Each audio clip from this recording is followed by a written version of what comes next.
Sean todos bienvenidos. Y en la reunión anterior compartimos la primera parte de estas enseñanzas en donde nos vamos a estar refiriendo a Jesús como el buen pastor. Y hablábamos acerca de por qué el Señor Jesús se llama a sí mismo el buen pastor. Y el día de hoy vamos a estar compartiendo la segunda parte y en ella me propongo responder a la pregunta: ¿por qué Jesús es el buen pastor? Ya vimos por qué se llamó a sí mismo, ahora vamos a ver por qué Él es el buen pastor. Y el propósito de esta enseñanza es que podamos aplicar en nuestra vida diaria el conocimiento que vayamos adquiriendo. O sea, podamos aplicar en nuestra vida diaria, en cualquier circunstancia en la que nos encontremos, el conocimiento que vayamos adquiriendo primeramente. En cualquier lugar en que estemos, podamos aplicar en nuestra vida diaria ese conocimiento que hemos estado adquiriendo acerca de Jesús, pero también para que vayamos atesorando cada una de las razones de por qué Jesús es nuestro buen pastor. ¿Para qué? Para que podamos darle ese valor que Jesús tiene. Ese valor que Jesús tiene, y para que también podamos confiar en Él como sus ovejas. Podamos vivir confiando en Él cada día y así vivir una vida espiritual plena, una vida llena de gozo y una vida llena de paz. La verdad es que yo no sé si existirá algún aparato, ¿verdad?, para medir el grado de estrés de las ovejas. Pero yo creo que cuando las ovejas van siguiendo a su buen pastor, ese grado de estrés, ese grado de ansiedad ha de ser mínimo. ¿Por qué? Porque según nos dice Jesús en su palabra, y en el Evangelio según San Juan capítulo 10, sus ovejas le conocen. Sus ovejas oyen su voz y le siguen. Sus ovejas confían en Él. ¿Por qué? Porque saben que en ningún lugar van a estar más seguras que siguiéndole a Él, siendo guiadas por Él. Lo mismo debería de ser con nosotros como cristianos. Si realmente nos hemos convertido a Dios, si realmente hemos nacido de nuevo y somos ovejas de su prado, ovejas del Señor Jesús, así debería de ser. O sea, deberíamos estar en paz, con gozo, porque sabemos quién va delante de nosotros, porque sabemos a quién estamos siguiendo. El apóstol Pablo decía: yo sé en quién he confiado, y lo mismo deberíamos hacer nosotros. Y para responder en esta segunda parte, ¿por qué Jesús es el buen pastor?, yo quisiera pedirle que todos podamos leer en el Evangelio según San Juan, en el capítulo 10, en el verso 1 al 5, que dice así. De cierto, es Jesús hablando y dice: de cierto os digo. Y eso es bien importante. Cada vez que Jesús decía de cierto os digo, o sea, estaba diciendo: pongan atención, pongan mucha atención, porque lo que voy a decir es muy importante para sus vidas. Y Él dice: de cierto os digo, el que no entra por la puerta en el redil de las ovejas, sino que sube por otra parte, ese es ladrón y salteador. Mas el que entra por la puerta del redil, el pastor de las ovejas es. Dice: a este abre el portero y las ovejas oyen su voz, y a sus ovejas, que dice, llama por nombre, y las saca. En nuestra enseñanza anterior decíamos que de todas las figuras que se aplican a Dios en el Antiguo Testamento, la del pastor es una de las más amorosas.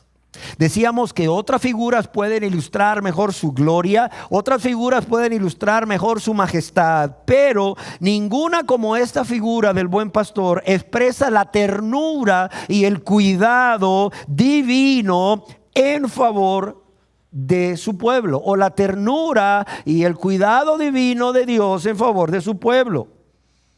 Y decíamos también que cuando Jesús usa la figura del buen pastor, el Señor lo que está buscando es que todos puedan comprender a través de la actitud del pastor de ovejas, una figura muy común en ese tiempo, puedan entender, puedan comprender el gran amor que tiene el Señor Jesús por todos aquellos que son suyos. ¿Sí me entienden? Por todos aquellos que son suyos, pero también cuán seguros, y esto es importante, porque en la vida las personas van buscando seguridad. Cuán seguros y cuán confiados pueden estar los que son de su rebaño. ¿Por qué razón? No solo por su carácter de amoroso, tierno, fiel, compasivo, misericordioso, sino porque la misión que el Padre le ha encomendado a Jesús es amar, es guiar y es cuidar a sus ovejas, que somos nosotros, todos los que hemos decidido creer en Él como nuestro Señor y Salvador, y también le hemos dado el lugar de Señor en nuestras vidas como Él es. Existen varias razones por las que Jesucristo es el buen pastor, y hoy vamos a estar viendo algunas. Y seguramente en nuestra enseñanza anterior, antes de pasar a la tercera parte, también vamos a continuar viendo otras. Y la primera razón de por qué Jesús es el buen pastor es porque no hay otro, punto. No hay otro. No hay otro buen pastor fuera de Él. Él es único, óigalo bien. Él es único en su misión. Él es único en su misión como el buen pastor de sus ovejas. Jesucristo es el buen pastor escogido por Dios, ya lo vimos. Y no solo el buen pastor escogido por Dios, es el buen pastor prometido por Dios para su pueblo, las ovejas perdidas de la casa de Israel. Pero también lo vimos para otras ovejas que no eran del redil de Israel, de la nación de Israel, que somos nosotros, los gentiles, todos los que estamos aquí. Y esto lo vemos cuando el Señor Jesús, señalándose a sí mismo, dice: yo soy. Él dice: yo soy el buen pastor. Dice: yo soy. Ego eimi. No solo hablando acerca de que Él es Dios, uno con Dios, sino diciendo: yo soy. Mírenme a mí, dice Jesús. Mírenme a mí, no miren a otro, no pongan su mirada en otro, no pongan su confianza en otro, no pongan sus esperanzas en otro. Mírenme a mí, porque yo soy y fuera de mí no hay otro. Yo no sé a quién has puesto tú como el buen pastor de tu vida. Aún si me has puesto a mí como el buen pastor de tu vida, te equivocaste. El buen pastor de tu vida es Jesucristo. Yo soy un pastor que pastorea ovejas. Pero el buen pastor, el único pastor, el gran pastor de las ovejas, el príncipe de los pastores, como estaremos viendo más adelante, se llama Jesucristo. Él y solo Él es el buen pastor.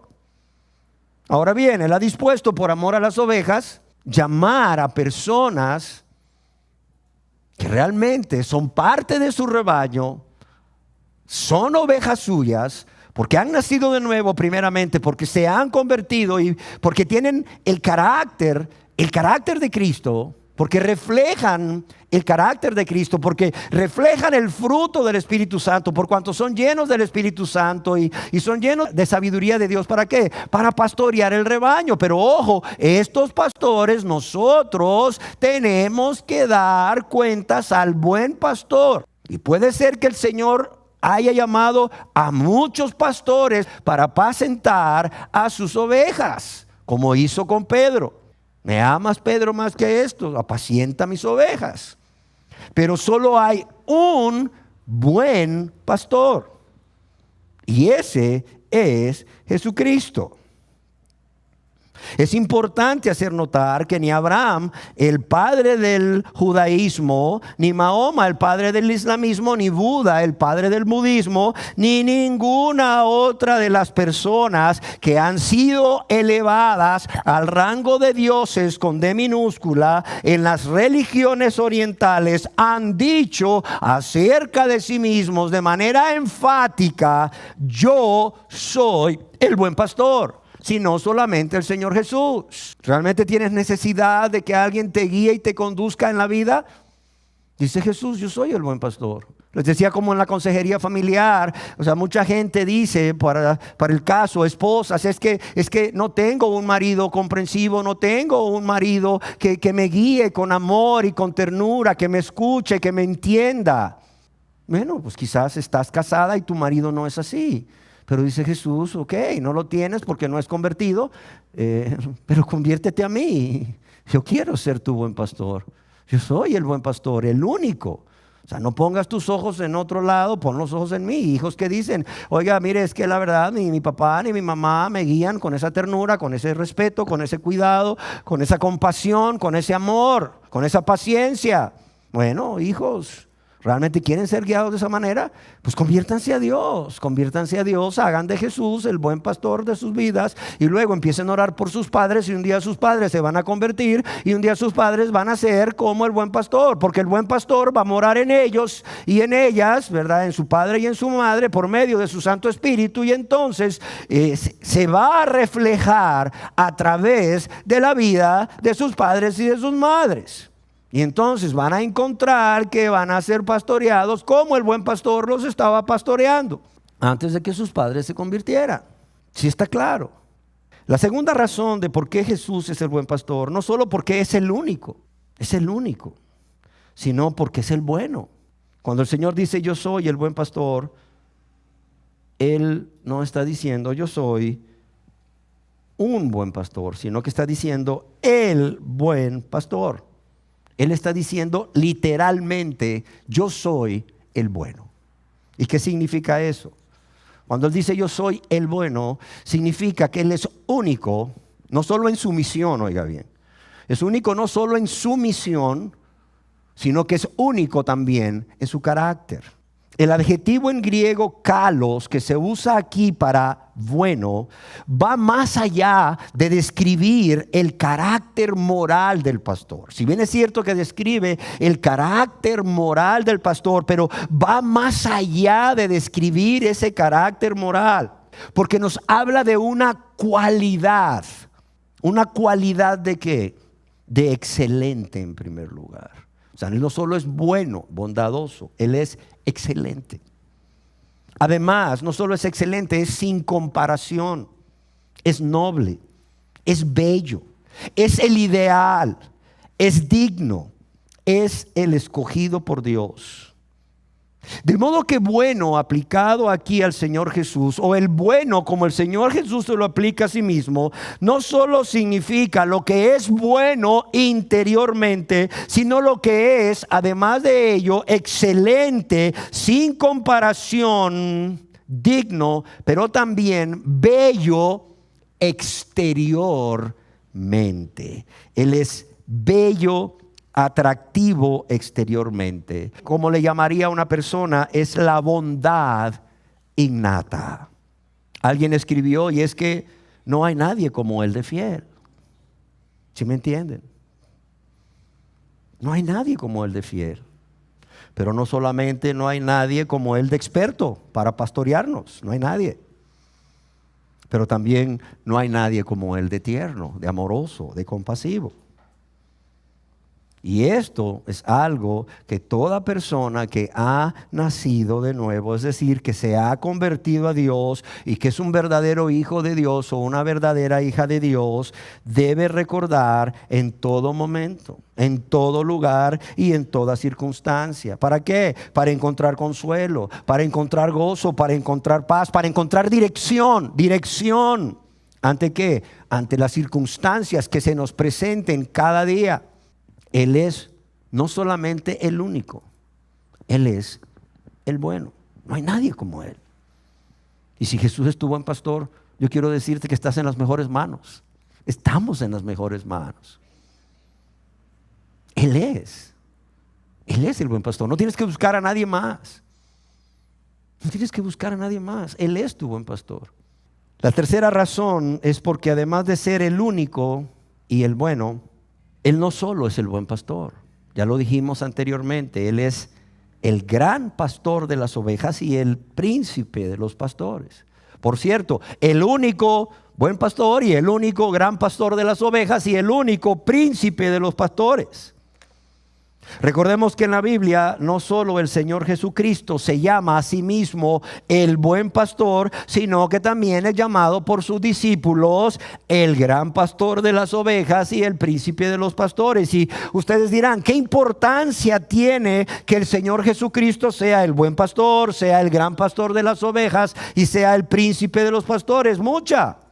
En primer lugar, el que Jesucristo sea el buen pastor que su vida da por sus ovejas, que ha muerto por ellas en su lugar para recibir el castigo que ellas merecían recibir a causa de haber pecado contra Dios y su prójimo de manera consciente y voluntaria y egoísta, es lo que hace que Dios pueda salvar a esas personas y hacerlas ovejas de su rebaño.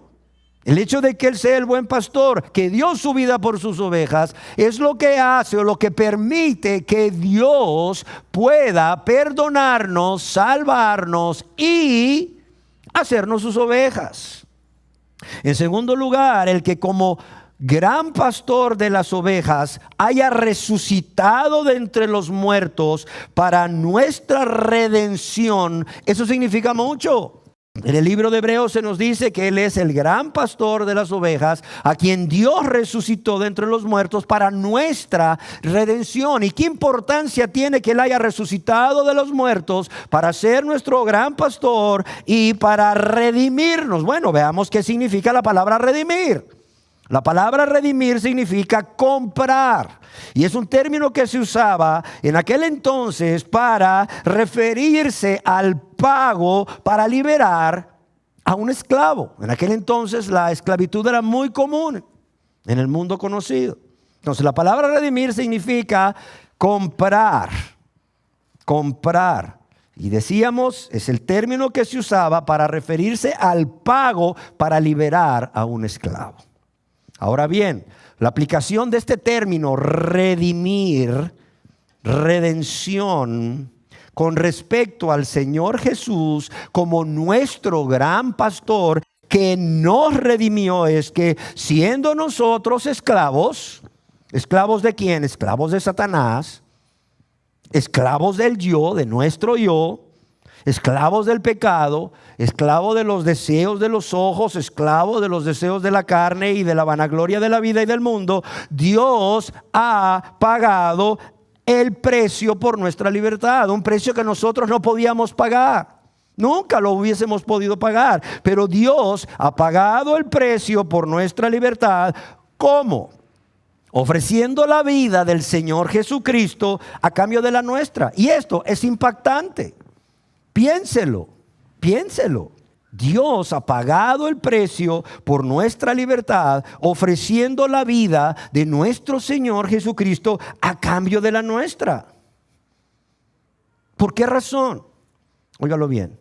Porque nuestra redención solo puede ser posible a través de la sangre de Cristo. O sea, ninguno de nosotros puede ser redimido por buenas obras que haga. No. Ninguno de nosotros puede ser redimido por pertenecer a X o Y religión. Olvídese de eso. Amén.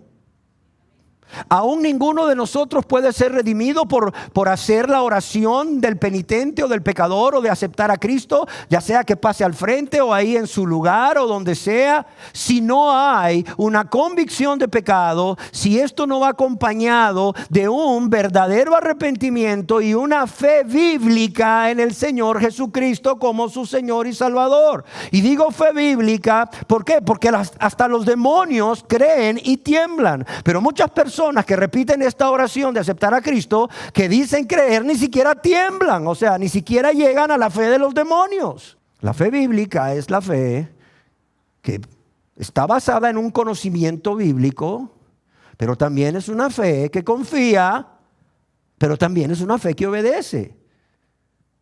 De modo que podemos definir fe como confianza obediente. El fruto de haber creído para salvación y el fruto de ser salvos es uno. Confiamos y obedecemos. Amén. Entonces yo quiero decirle que Nuestra redención es posible a través de la sangre derramada de nuestro precioso y bendito Señor y Salvador Jesucristo en la cruz del Calvario. Y todo esto lo ha hecho el Señor Jesús para redimirnos como nuestro gran pastor sin que nosotros lo mereciéramos. Lo ha hecho por amor, por puro amor, por puro amor. Para rescatarnos del dominio de Satanás, para rescatarnos del yo o del gobierno del yo, para rescatarnos de nuestros deseos pecaminosos y para librarnos del castigo eterno, es decir, de la condenación eterna. Y es que ser redimido significa ser perdonados, ser justificados, declarados absueltos, inocentes, sin culpa. Ser reconciliados por Dios significa también ser santificados, significa también ser adoptados como hijos y también ser bendecidos con todas las bendiciones de lo alto. Yo quiero que veamos qué es lo que Dios nos dice en su palabra con respecto a nuestra redención como ovejas por nuestro gran pastor. Y Dios nos dice primeramente que Cristo Jesús nos ha sido hecho por Dios sabiduría, justificación, santificación y redención, nuestro libertador. Y eso lo puedes encontrar en 1 Corintios capítulo 1, verso 30. De modo que Jesucristo es todo lo que necesitamos, es todo lo que necesitamos. Nos ha sido hecho por Dios sabiduría, justificación, santificación y redención. Además se nos dice que en Jesucristo tenemos redención en su sangre, el perdón de pecados según las riquezas de su gracia, no porque lo merezcamos, no porque Dios esté obligado, sino porque Dios así lo quiso en su soberanía y en su gracia. En su gracia, como un favor inmerecido. Eso lo podemos encontrar en Efesios 1:7. También Dios nos dice en su palabra que somos justificados, es decir, declarados absueltos de toda culpa, inocentes, libres de castigo. Dice, gratuitamente por su gracia, mediante la redención que es en Cristo Jesús y solo en Él. Romanos capítulo 3, verso 24. Además se nos dice que Cristo nos redimió de la maldición de la ley. Gálatas 3:13, y al redimirnos como el gran pastor de las ovejas, como nuestro gran pastor, podemos ahora ser adoptados como miembros de la familia de Dios. En Gálatas capítulo 4, versos 4 y 5, quiero leerles al respecto lo que dice, pero cuando vino el cumplimiento del tiempo, Dios envió a su Hijo, nacido de mujer y nacido bajo la ley, ¿para qué? Para que redimiese a los que estaban bajo la ley, a fin de que recibiésemos la adopción de hijos. Pero además, mediante la redención, también el buen pastor se dio a sí mismo por nosotros, ¿para qué? Para redimirnos de toda iniquidad y liberarnos de la esclavitud del pecado. Tito 2:14. De modo que ya nadie puede decir, ay, es que mire, es el pecado que mora en mí, es mi naturaleza carnal, es mi naturaleza pecaminosa, es que mire, pues es que, no, espéreme. O sea, Dios no solamente nos salva, cuando nos perdona nuestros pecados, no solamente nos salva de la culpa del pecado, de la condenación eterna a causa de nuestro pecado, sino del poder del pecado. También nos salva del poder del pecado. Nos liberta de la esclavitud del pecado. Ya no hay tal que, ay, es que peco y peco y peco y peco y peco por esta naturaleza pecaminosa. No. La gente peca y peca y peca porque es egoísta. ¿Por qué? Porque se deleita en el placer que produce el pecado. Porque no le importa lo que Dios siente cuando esta persona está desobedeciendo a Dios, violando su ley. No le importa lo que Dios manda, lo que Dios siente, y no le importa lo que su prójimo siente. No le importa a nadie, solo él mismo, solo ella misma. Y por eso, ¿verdad? Es que peca, pero luego es fácil decir, es que tengo una naturaleza pecaminosa. Si tienes una naturaleza pecaminosa que te impulsa, que te empuja a pecar, aunque tú no quieras, ¿quién te la puso? Dios. Entonces Dios es creador de pecado. Es creador de maldad en ti. Como Dios te pide santidad y te pone una naturaleza pecaminosa. Como Dios te va a condenar al infierno por tus pecados no perdonados, cuando Él te puso una naturaleza pecaminosa para pecar. O sea, no lo entiendo. Ese no es el Dios de la Biblia, por lo menos. Ese no es el Dios en el que yo he creído. Ese no es el Dios que se revela a nosotros a través de las Escrituras.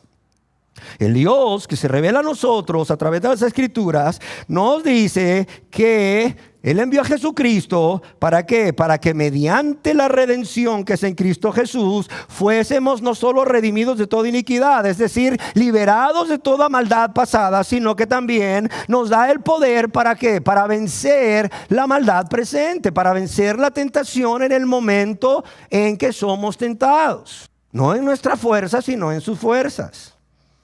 Amén. Otro de los beneficios que como ovejas tenemos por la redención que logramos a través de nuestro gran pastor es que el Espíritu Santo venga a morar permanentemente en nosotros. Y esto lo leemos en 1 Corintios capítulo 6, versos 19 y 20, donde el apóstol Pablo dice: ¿o ignoráis que vuestro cuerpo es templo del Espíritu Santo, el cual está en vosotros, el cual tenéis de Dios y que no sois vuestros? Dice: porque habéis sido comprados por precio, y vaya que precio, la vida de nuestro Señor Jesucristo, Dios verdadero, hecho hombre verdadero. Dice: porque habéis sido comprados por precio. Entonces, ¿qué dice? Glorificad pues a Dios en vuestro cuerpo y en vuestro espíritu, los cuales son de Dios.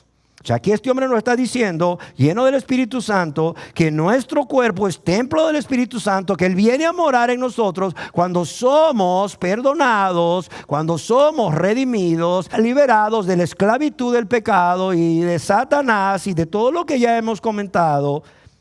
Y que por ese Espíritu Santo que ahora mora en nosotros, tenemos que glorificar a Dios. Y tenemos que glorificar a Dios en nuestro cuerpo y en nuestro espíritu. Quiere decir nuestro espíritu, aquí está con E minúscula. Nuestro ser interior. Dice: los cuales son de Dios. Ahora quizás usted se pregunte: y bueno, ¿y quiénes necesitan ser redimidos por Dios? Ya entendí lo que es ser redimido y todo lo que Dios nos dice acerca de la redención que es en Cristo Jesús como nuestro gran pastor. Pero bueno, ¿quiénes necesitan ser redimidos? La respuesta es todos. Todos necesitamos ser redimidos por Dios. Así como no hay redención si no es a través de la sangre de Cristo, no hay redención por obras, no hay redención por pertenecer a una religión. Todos necesitamos ser redimidos por Dios a través de lo que el gran pastor de las ovejas ha hecho. No solo al morir por nosotros en nuestro lugar, sino también al resucitar con poder de entre los muertos. ¿Y por qué razón todos necesitamos ser redimidos? Lo he dicho siempre y lo digo una vez más. ¿Por qué? Por cuanto todos hemos pecado, punto.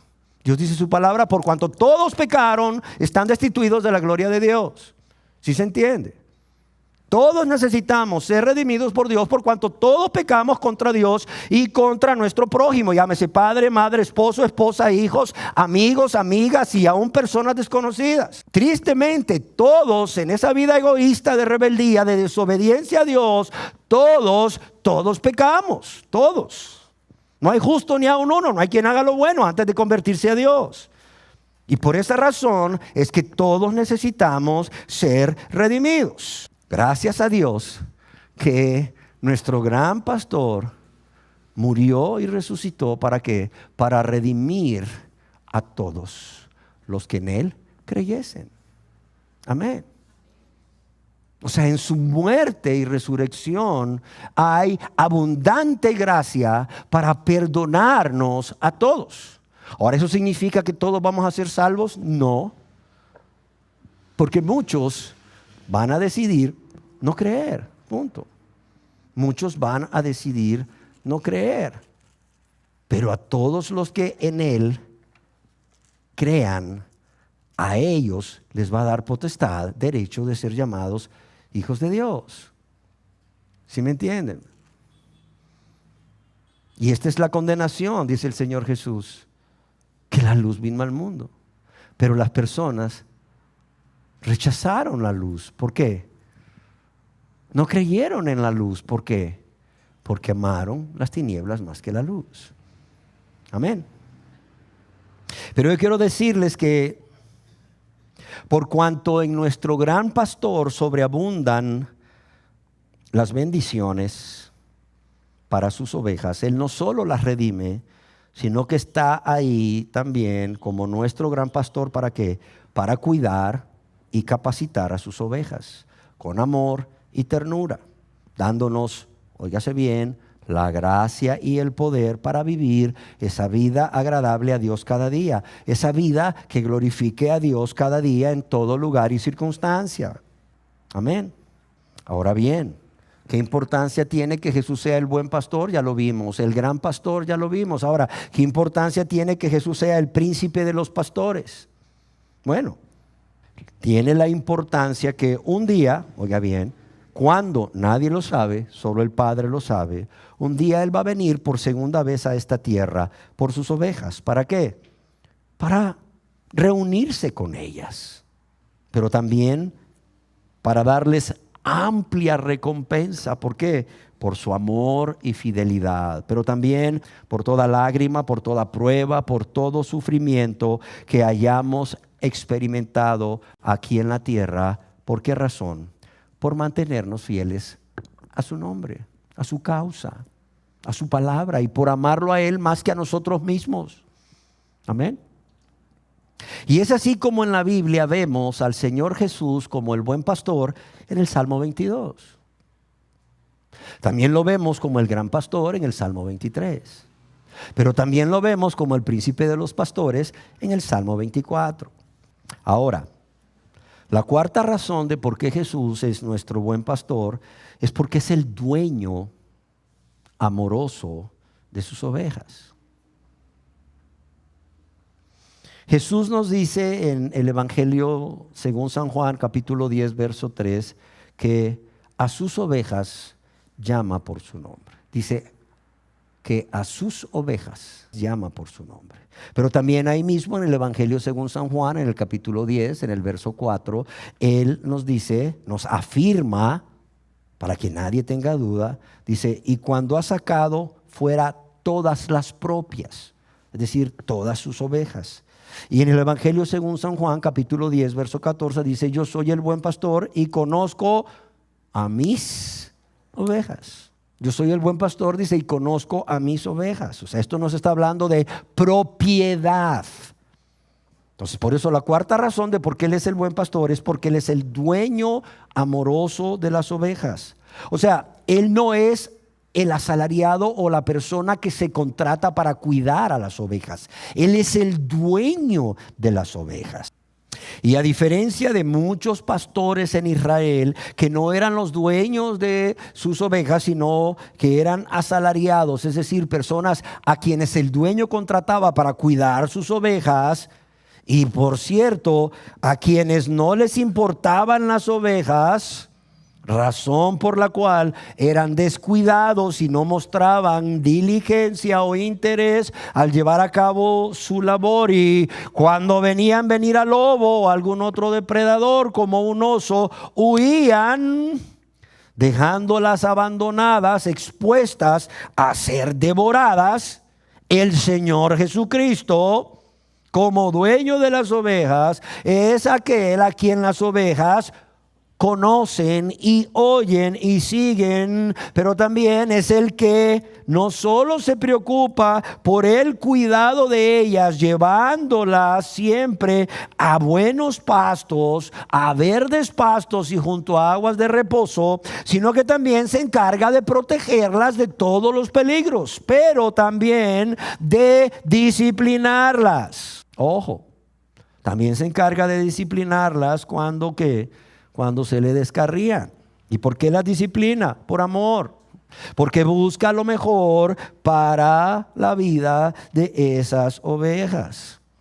La disciplina para asegurarse que no vuelvan a descarriarse, porque en ningún lugar van a estar más seguras que junto a Él, siendo guiadas por Él y siendo protegidas o cuidadas por Él. Pero también el Señor Jesús, como dueño de las ovejas, en su gran amor, en su amor ilimitado diríamos, y en su fidelidad, a diferencia del asalariado, está dispuesto a arriesgar su vida, y no solo arriesgar su vida como lo hacía el rey David. ¿Se acuerdan cuando era un joven pastor que se enfrentaba con un león, con un oso? No solo está dispuesto a arriesgar su vida, sino que está dispuesto a dar su vida. ¿Cómo lo sabemos? Porque ya dio su vida. Ya dio su vida. Lo sabemos porque ya lo ha hecho por cada uno de los que somos sus ovejas. ¿Para qué? Para hacernos parte de su rebaño. Y creo que esta obra de amor, el que Él diese su vida para hacernos sus ovejas, parte de su rebaño, debería de ser suficiente para convencernos a todos los que hemos venido a ser sus ovejas por la fe en Jesucristo. Esto debería de ser suficiente para convencernos de que Él es digno de que pongamos toda nuestra confianza en Él. Y no solo eso, de que nos dejemos guiar donde sea que Él quiera llevarnos y que seamos dóciles a su guianza, aunque no entendamos lo que estamos viviendo o para qué estamos atravesando aquello. En otras palabras, debemos de confiar en nuestro buen pastor, aunque andemos en valle de sombra de muerte, aunque andemos en medio de pruebas, aunque andemos en medio de tribulaciones, en medio de cualquier tipo de peligro o en medio de incertidumbre. Amén. La quinta razón de por qué Jesús es nuestro buen pastor es porque Él es quien entra por la puerta del redil de las ovejas. Él es quien entra por la puerta del redil de las ovejas.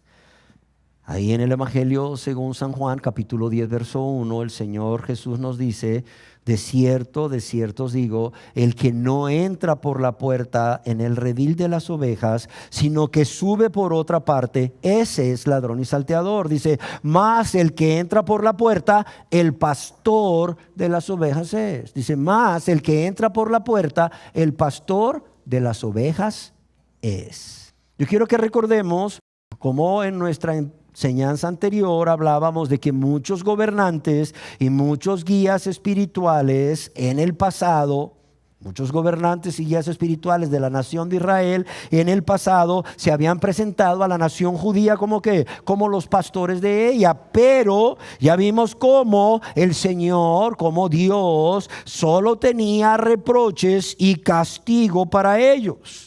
Es más, ya vimos que cuando el Señor Jesús llevó a cabo su ministerio en esta tierra, los fariseos, los saduceos, los ancianos del pueblo, los escribas, que se habían autonombrado los pastores de la nación, pero no eran los escogidos de Dios, no estaban entrando por la puerta del redil, sino que estaban subiendo por otra parte. ¿Usando qué?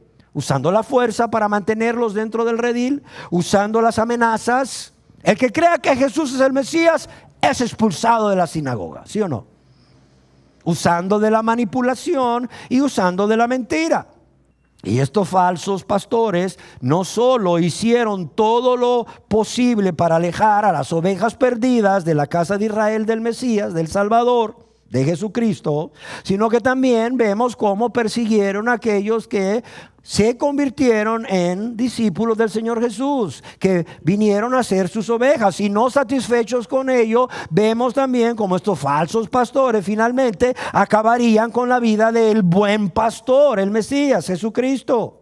Pero a diferencia de ellos, el Señor, el buen pastor, demostró que Él sí era el buen pastor. ¿Por qué? Porque Él sí entró por la puerta del redil de las ovejas. ¿Y qué significa esto? Dirán ustedes, de entrar por la puerta. Bueno, que Cristo Jesús sí cumplió con exactitud con todas las profecías del Antiguo Testamento con respecto al Mesías y su venida a esta tierra.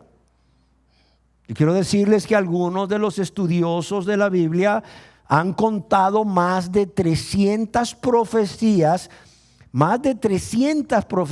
que se cumplieron en el Señor Jesús como el Mesías. Además de ello, el Señor sabía que estas profecías, llamadas profecías mesiánicas del Antiguo Testamento, se referían a Él. Y algunas de ellas o muchas de ellas se habían dado, no sé, miles de años antes de que Él naciera, cientos de años antes de que Él naciera. Y un ejemplo de ellos es que cuando llega a Nazaret y entra a la sinagoga y le dan para leer el libro de Isaías, tomando el rollo, porque eran unos rollos, tomando el rollo de Isaías, lee en Isaías 61, 1 y 2, donde se refiere al Mesías, al siervo de Jehová, y después de entregar el rollo, ¿verdad? Y de tener a todas las miradas de todos puestas en él, les dijo: hoy se ha cumplido esta escritura delante de vosotros. Nadie más podía haber dicho eso sino el Señor Jesús, como una prueba de que él sí estaba entrando por la puerta del redil de las ovejas. Por tanto, él era el buen pastor. Es más, el Señor Jesucristo, refiriéndose a los judíos que no creían en él, a los fariseos, a autoridades religiosas que no creían en él como el Mesías, sino que procuraban poner al pueblo en su contra y aún matarle, les dice allá en el Evangelio según San Juan, capítulo 5, verso 39, escudriñad las Escrituras. ¿Por qué? Porque a vosotros os parece que en ellas tenéis la vida eterna. ¿Y qué les dice Jesús? Y ellas son las que dan testimonio de mí. Otra versión dice: vosotros escudriñáis las Escrituras porque a vosotros os parece que en ella tenéis la vida eterna. Y es cierto, una forma de saber cómo tener acceso a la vida eterna es a través de las Escrituras. Una forma segura, por cierto. Pero ¿qué les dice Jesús? Esas mismas Escrituras que ustedes escudriñan para tener la vida eterna, ellas son las que dan testimonio ¿de quién? Testimonio de mí. Todas ellas no hacen otra cosa más que profetizar mi venida como el Mesías, como el Cristo, como el enviado por Dios, como el buen pastor enviado por Dios. Entonces así vemos cómo Jesús es el buen pastor, porque es quien entra por la puerta del redil de las ovejas. Él es el ungido, Él es el que fue puesto aparte por Dios, el señalado por Dios, el enviado por Dios para ser quien, el Mesías, el Cristo, el Salvador y el único y verdadero buen pastor. Y la sexta razón, y si todas me encantan, esta me gusta más, es porque conoce bien a sus ovejas y las llama por su nombre. Óyelo bien. Dice que conoce bien a sus ovejas y la llama por su nombre. Yo no sé cuántas personas te conozcan a ti, si eres cristiano o eres cristiana. Yo no sé cuántas. Quizás solo en tu casa y en tu lugar de trabajo te conozcan, pero ¿qué importa? ¿Sabes qué? El buen pastor te conoce. Y yo creo que eso debería de ser suficiente para nosotros. Luego hay gente que dice: ay, es que tengo una muy baja autoestima. Luego dicen: ay, es que fulanita pobrecita tiene baja autoestima. Pero pobrecita, ella ahí siempre compadeciéndose, viéndose de menos. ¿Tú crees que puede existir un cristiano con baja autoestima cuando sabe que su buen y gran pastor le conoce y le llama por su nombre? ¿Tú crees que podría existir eso? Claro que no. No puede. Mira, si a ti nadie te conoce aquí, pero el presidente de la República te conoce y te ha permitido tener acceso directo a su oficina, ¿a ti qué te importa lo que piensen los demás? Y eso con respecto al presidente de la República. Te sientes importante, te sientes grande, te sientes que vales mucho. ¿Por qué? Porque eres de gran estima para el señor presidente de la República. Al grado de que puedes llegar a la casa presidencial o a su casa, a su residencia personal y tocar el timbre, y cuando contestan de allá del otro lado: ¿quién es? Soy yo, Juan Pérez. Oye, pásele, ahorita mismo le abro. El señor presidente está ocupado, pero dice que ahorita se desocupa para atenderle, ¿verdad? O el señor presidente está dormido, pero dijo que si usted venía lo despertaran de inmediato. Wow. O sea, no importa lo que la gente te diga, no importa la opinión de la gente. Mira, qué tan negativa sea de ti, o sea, el presidente, o sea, te tiene en alta estima y te recibe. No, yo no estoy hablando aquí del presidente, yo estoy hablando aquí del Rey de Reyes y Señor de señores. O sea, yo estoy hablando aquí de el que gobierna al presidente. Que el presidente se sujete a él es otro rollo. Pero te estoy hablando del que gobierna al presidente. Te estoy hablando del rey, soberano de todos los reyes de la tierra y de todos los que están en autoridad y eminencia. Ese, siendo Dios vivo y verdadero, estando allá en su trono y sublime, como le vio Isaías, dejó esa gloria, dejó esa honra y se hizo un ser humano como ustedes y como yo. ¿Para qué? Para morir por nosotros, pero resucitó para estar con nosotros y ser nuestro buen pastor, y siendo Dios como es, porque nunca dejó de ser verdadero Dios, aunque fue verdadero hombre, viene y te señala y te dice: yo sé quién eres, yo te conozco por tu nombre, todos los cabellos de vuestra cabeza los tengo contados. Y tú eres no solo muy amado por mí, eres muy importante para mí. ¿Sabes a cuántos presidentes conozco personalmente? A ninguno. Y tengo muchos años de vivir en este país. Llegué en el 81. Seguramente. Pero ¿sabes qué? Conozco a alguien que es más grande que todos. Yo tengo una relación personal con alguien que es más grande que todos ellos. Yo todos los días platico, y cada vez que tengo necesidad, yo tengo la libertad de acercarme a platicar con alguien que es más grande y más importante que todos ellos. Alguien que me dice: no solamente yo te amo, sino yo te conozco por tu nombre y tienes libre acceso a mi presencia cuando quieras, cuando tengas necesidad. Y eso es lo que importa en esta vida. Sí queda claro. Y no solo lo que importa en esta vida. Cuando nos morimos, no importa quién fuiste. Pudiste haber sido el mismo presidente de la República.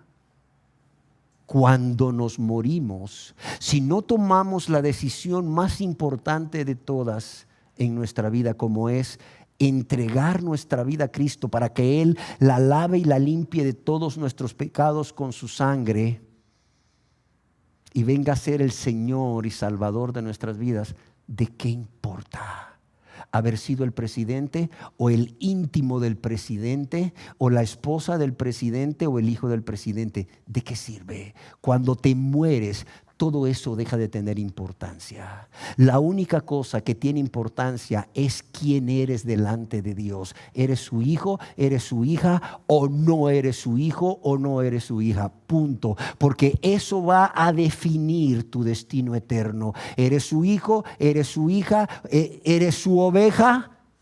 Vas con Él a la gloria. No eres su hijo, no eres su hija, nunca fuiste su oveja. Él te va a decir: ¿sabes qué? Apartaos de mí, maldito, hacedor de maldad. Apartaos de mí, maldita, hacedora de maldad.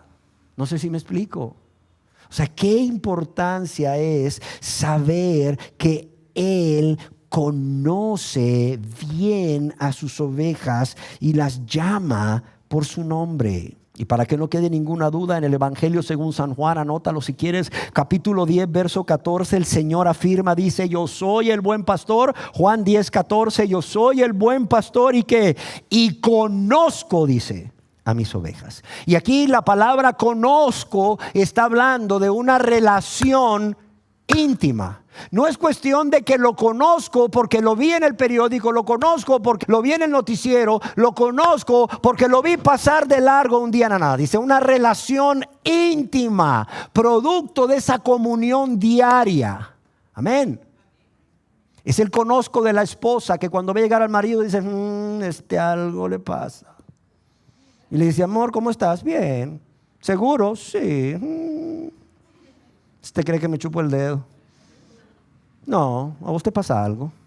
Y el marido, sí es cierto, viene atravesado por algo y no le quiere decir para no preocuparla. Y cree que la va a engañar. Mentira. Son 10 años de casado, son 10 años de convivir. O sea, 24 horas, 7 días a la semana, 365 días del año. ¿Sí me entiendes? Con él y con ella te acuestas, te levantas. O sea, mira, si no me quieres decir qué te pasa, es rollo tuyo. Pero que algo te pasa, sí te pasa. Y al rato el marido le dice: ¿sabes qué? Si tenías razón, me pasa. O ese conocimiento íntimo que tiene la madre de un hijo. La madre le dice al esposo, ¿sabes qué? Ese cipote se va a enfermar. Sí, no lo veo bien. ¿Sabes qué? Se va a enfermar, se va a enfermar. Ay, sobreprotectora. No, y a las 11 de la mañana están llamando de la escuela. Señora fulana de tal, sabe que venga por su hijo. Tiene 39 de fiebre, ¿no? Y ha vomitado 3 veces. Y ahí está la madre llamando al esposo, ¿verdad? Al papá del niño, y ¿sabes qué, amor? Voy para la escuela y eso, me llamaron. El niño tiene 39 de calentura y ha vomitado 3 veces. O sea, voy para donde el pediatra, para que sepas. O sea, ¿cómo la madre sabía eso? O sea, ¿es adivina? ¿Tiene espíritu de adivinación? No. O sea, la madre conoce a su hijo. Y por esa comunión diaria es que la madre sabe cuando su hijo está bien o está mal, sin ser médico. Yo soy pediatra, pero mi mamá se reía de mí y me decía, yo crié 6, me decía. Cuidado y te gano. Yo crié 6 hijos.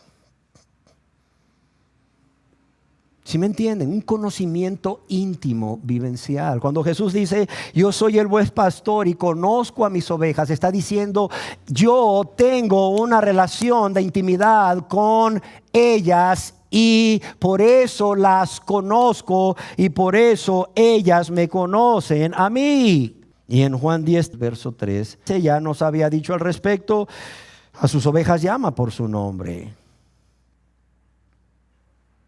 Amén.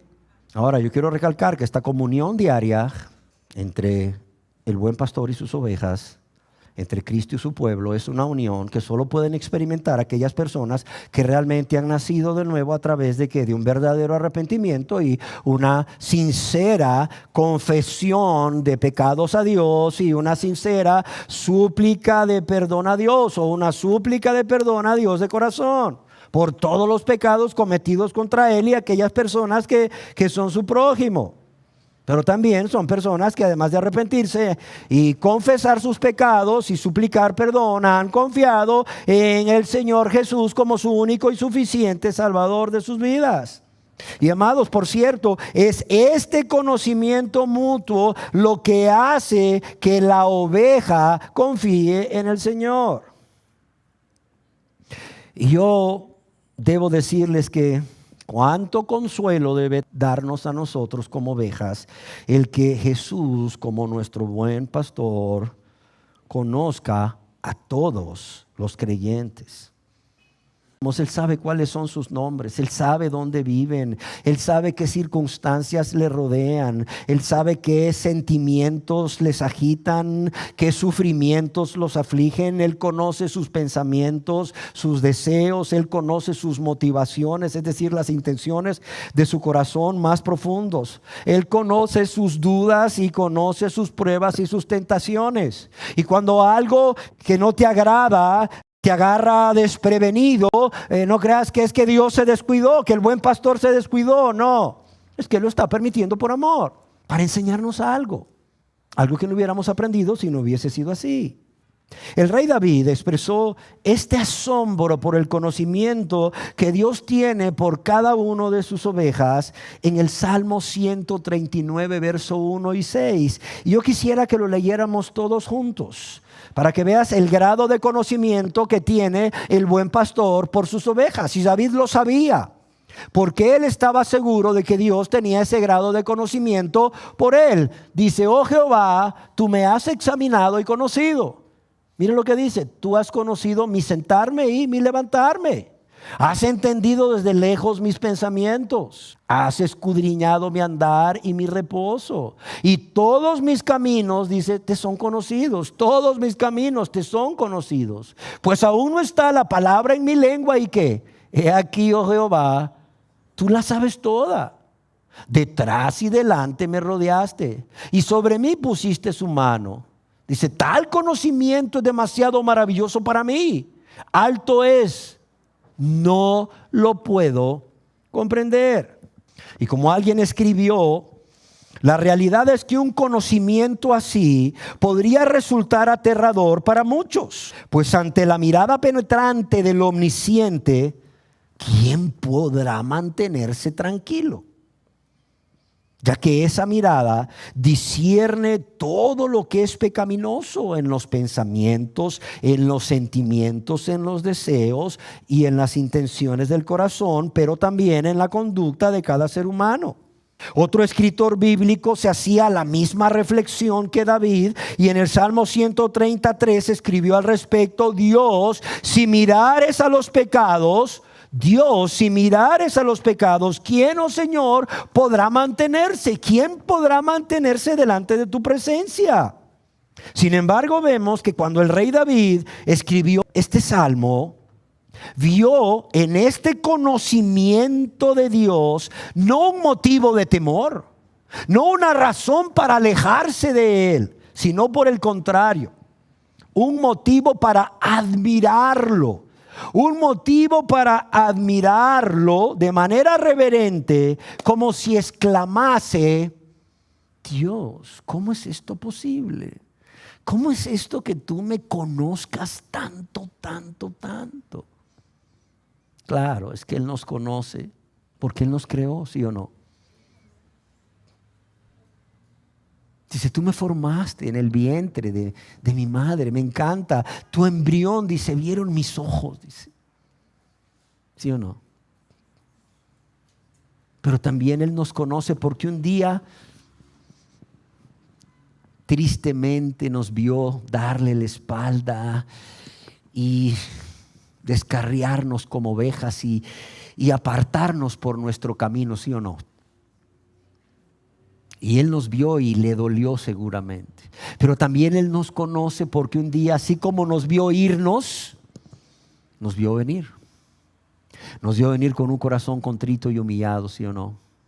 Reconociendo quién éramos, pecadores. Reconociendo nuestros pecados por nombre, porque los pecados tienen nombre. Reconociendo que habíamos pecado contra Él y con nuestro prójimo, y reconociendo que lo habíamos hecho porque éramos egoístas, punto. Porque éramos malvados, perversos, ingratos, rebeldes. Pero también Él nos vio cuando le confesamos nuestros pecados a Él. Y le confesamos nuestros pecados con esa firme determinación de no volver a cometerlos con su ayuda. Amén. Él también nos vio, no solo cuando venimos haciendo todo esto, sino cuando le suplicamos perdón, con vergüenza, con dolor, por haberle ofendido y a nuestro prójimo. Y Él nos conoce porque nos vio cuando creímos que Jesús, al morir en la cruz, Él había recibido el castigo que nosotros debíamos recibir.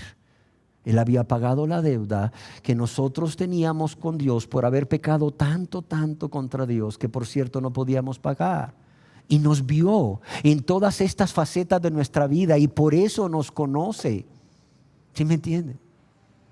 Y nos ha visto también luchar con la tentación en sus fuerzas, luchar en las pruebas en su fuerza, padecer tribulación, aún padecer persecución por amor a Él, por amor a su nombre, por amor a su causa, por amor a hacer su voluntad. Él nos ha visto y por eso nos conoce. Amén. Y qué precioso saber que no solo nos conoce, sino que también nos ama. Nos ama. De modo que no solo somos conocidos, somos muy amados. Y esto debe abrirnos las puertas para presentarnos delante de Él en cualquier momento, en cualquier lugar, en cualquier circunstancia, con toda confianza. Porque Él es ¿quién? Nuestro buen pastor. Amén. Nuestro buen pastor que nos conoce y nos llama por nuestro nombre. Y finalizo diciendo que si usted no se ha convertido a Él y no es aún su oveja, Él también le conoce porque Él es Dios y como Dios es omnisciente, es decir, todo lo sabe. Y una prueba de esto es lo que el apóstol Juan escribe acerca del Señor Jesús allá en su evangelio, en el capítulo 2, verso 25, cuando Él nos dice acerca de Jesús que no tenía necesidad de que nadie le diese testimonio del hombre. ¿Por qué? Pues Él sabía lo que había en el hombre. ¿Sí me entienden? Ahora bien, cuando Jesús diga a un grupo de personas, apartaos de mí, hacedores de maldad, no os conozco, no es porque no sepa quiénes eran. ¿Por qué? Porque aquí se nos dice que Él no tiene necesidad de que nadie le dé testimonio del hombre, porque Él sabe lo que hay en el hombre, y la Biblia no se contradice. Lo que Jesús les está diciendo cuando le dice apartados de mí no os conozco es: ustedes y yo nunca tuvimos esa relación de amistad íntima. Sé quién son, pero nunca tuvimos esa relación de amistad íntima. ¿Sí me entienden? Yo sé quién es el presidente. Yo sé quién es la primera dama, yo sé quién es el presidente de la nación norteamericana y su esposa, pero si ustedes me preguntan, ¿usted tiene una relación de amistad íntima con él? No, es lo mismo. O sea, cuando el Señor Jesús está diciendo, apartados de mí, no os conozco, hacedores de maldades, porque amaron seguir haciendo sus maldades más que a mí, nunca tuvimos esa relación de amistad. Nunca. Pero sí sé quién eran. Claro, sí sé quién eran. Cuidado. Y amados y amadas que aún no se han convertido a Él y aún no son sus ovejas, por cuanto Él conoce vuestra condición espiritual y por cuanto Él sabe cómo van por el camino ancho que lleva a la perdición, es que Él en su gran amor, en su gran amor, y porque no quiere que ustedes sean condenados, es que les ha traído a este lugar. Ustedes no están aquí por casualidad. Dios no es un Dios de casualidades. Les ha traído a este lugar para enamorarles y decirles: miren, yo soy el buen pastor, yo soy el gran pastor, yo soy el príncipe de los pastores. Por estas razones es que yo soy el buen pastor y quiero ser su buen pastor. Quiero ser su buen pastor. Y es así como hoy nuevamente les hace la invitación de venir a Él para convertirse a Él a través de un verdadero arrepentimiento y una súplica de perdón a Dios, confiando en la persona de Jesucristo como su único y suficiente y necesario Salvador. Amén. Cerremos nuestros ojos. Gracias, Señor Jesús. No solo porque dejaste el cielo y la gloria para morir por nosotros en esa cruz, para salvarnos de la condenación eterna, de la culpa del pecado y del poder del pecado, sino también para redimirnos. Pero también gracias porque resucitaste para ser nuestro buen pastor. Porque tú sabías que además de ser perdonados, íbamos a necesitar de tu presencia, de tu compañía, de tu cuidado, de tu protección, de tu dirección cada día. De modo que no solo has venido a ser nuestro Señor y Salvador, sino también nuestro gran pastor. Y quieres ser el Señor y Salvador y gran pastor de aquellos que aún no han rendido su vida a ti. Yo te ruego, Señor, que esta enseñanza en la vida práctica atraiga a ti a los que aún no se han convertido, pero también atraiga aún más a ti aquellos que ya nos hemos convertido, para confiar más en ti, para enamorarnos más de ti, para vivir más para ti, para depender más de ti, para gozarnos más en tu presencia. Padre, yo te lo ruego en el nombre de tu Hijo amado Jesús. Amén.